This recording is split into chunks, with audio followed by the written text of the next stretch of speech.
I was a banker back in the 90s, very successful, fat, dumb, and happy, and never imagined ever doing anything differently. But it was a point in the career where I was doing really well, but I was hungry for more, and I wanted to figure out what could I do to grow my business, what could I do to earn more money, but also spend more time with the family. And it was an interesting paradox because I was very successful. And I worked for a great boss who just kind of put up with me. But one of the things I did is I became an avid learner. So I studied anything and everything that had to do with sales and marketing, whether it was business specific or not, or banking specific or not. I was just hungry for it. So my boss paid for seminars for me to fly to, home study courses for me to take, and books for me to read. And I'm a very good implementer, which I think is key to an entrepreneurial successful venture, is to implement what you learn. And I was very good at it, but all of it worked, but none of it really worked. I mean, sure, I was able to fine-tune some processes, hired a couple of assistants. I went home from work a couple hours earlier a week, but nothing really gave me that bolster in my career that I was shooting for. And it wasn't until I discovered a book called Guerrilla Marketing. And believe it or not, it was in its third edition. I had never even heard of it before, never seen it, never even knew the concept, and I just happened to get a copy of the book. It was so insignificant at the time, I don't even remember how I got it. I don't know if somebody gave it to me, I don't know if I bought it, I don't know if I stole it, or I don't know how. I just somehow got my hands on a copy.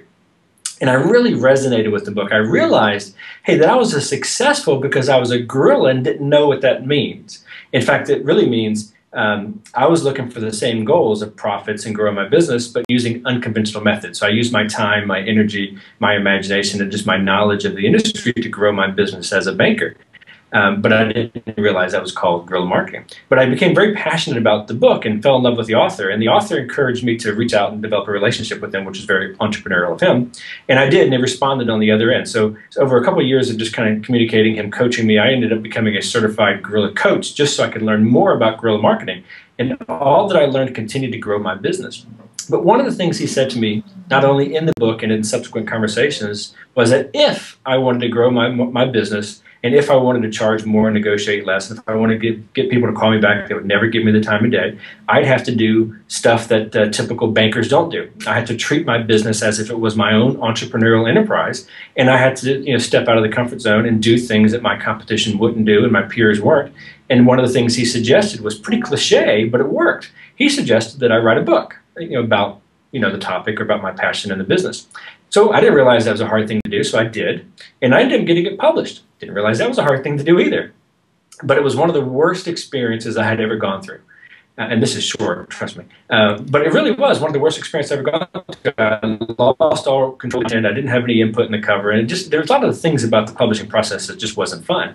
But it worked. Literally, in less than 8 months, I doubled my income. And I was already doing very well. But I doubled my income because now I was a recognized authority. And the local media was actually calling me when anything happened in the banking industry because I was on Yahoo who wrote a book about it. And that's really laughable. It was just overnight success. Theoretically, about 8 months later.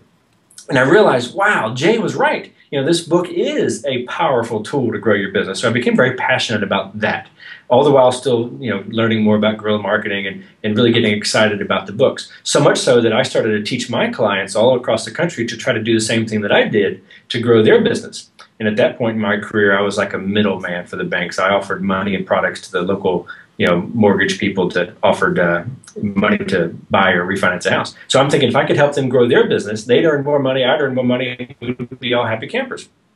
So I started to inspire others to do that. All the while, my books was really being a success. Didn't like the relationship with the publisher. Writing a second book, same thing, just process. It did well. Then I self-published 2 books after that, thinking, okay, now that I think I'm somebody, I've got something good to say, maybe I can just do it myself. And I really enjoyed being in complete control of everything. What it looked like, tastes like, feels like, smells like, it was all up to me. But the reality is nobody really cared when I released them because I didn't have that distribution, I didn't have that third-party validation of somebody else saying I was wonderful. At this point, it was just me saying I was wonderful, which doesn't go across as well as somebody else saying you're wonderful, as you can imagine. But I still became very passionate about the book being a powerful tool. So I continued to kind of focus on that, all the while still having a thriving day job as a banker, but had this little passion on the side of helping others do the same thing that I was doing. In fact, if somebody got stuck with me in an elevator, they learned about my whole passion with the book, any client that would listen to me, anybody that, even if they didn't want to listen to me, they still heard what I was talking about. Finally, about 2003, my wife cornered me and said, we got to talk. which is a conversation you never really want to have your spouse, introduce. So she reminded me that I'm working 2 full-time jobs, only getting paid for one, and suggested that we sit down and open up our own company and try to help facilitate professionals doing the same thing that I did with the book in a more organized method. Ended up doing that, named it after the 2 kids, and that was '03. By '04, I quit the day job as a maker, and by '05, we had full bookstore distribution throughout North America and just having a blast changing lives of authors and readers across the globe. Lots of fun.